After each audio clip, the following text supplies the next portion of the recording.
My name is Koen Schobbers and I used to be a professional athlete in the gaming and esports industry, and nowadays I have my own company focused on education, consultancy and speaking.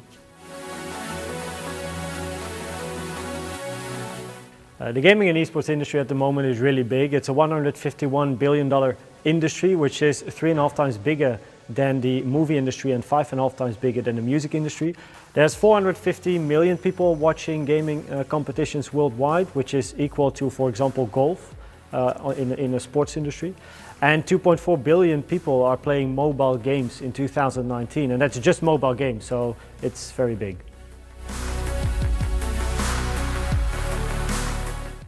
I think it's the newer generation that is engaging with all the things that they have, like internet, new technologies, and they just manage to put that in a competitive environment and building the esports industry. And I think it's very attractive to look at. It's basically sports, like you look from the outside to athletes performing on the highest level. And even though it's a bit of fantasy and less real life and simulation, I think there's a lot of engaging opportunities. We can talk with the players on Twitch, for example. We can chat with players at events. They're very accessible.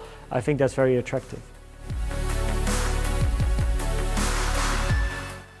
I think companies have a lot of opportunities in the gaming and esports industry, maybe like even too many to make a good choice, because you can sponsor teams, but you can also sponsor events, you can have activities with certain athletes, you can have ambassadors, and I think the biggest opportunity of all is that with gaming and esports you can engage with a young audience, and you can reach the younger generation that is interested in something they really like doing.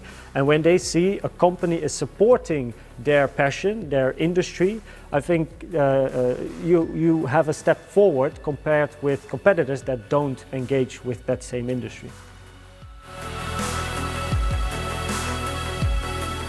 I think the future of gaming and esports is going to be more physical, where now players are sitting on their chairs playing games even though the heart rate is still 160, 170, and they do a lot of fitness behind the cameras, behind the screens. I think it's going to be more physical in front of the screen, so with VR, AR and MR, I think sports and esports will be kind of combined into one, and therefore innovating both worlds in becoming more innovative, more technological, as well as more physical.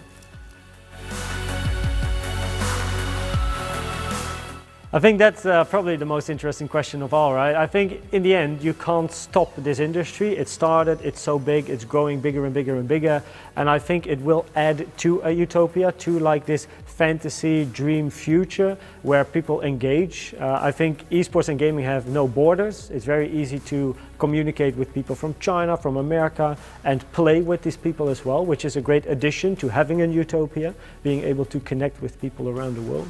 Of course, there's also elements of this utopia, like the addiction side of things, but I think if you focus on the positive, which is definitely, like there's more positives than negatives, of course, in my opinion, then I think that will definitely add to a utopia, and it can have a great place in future sports.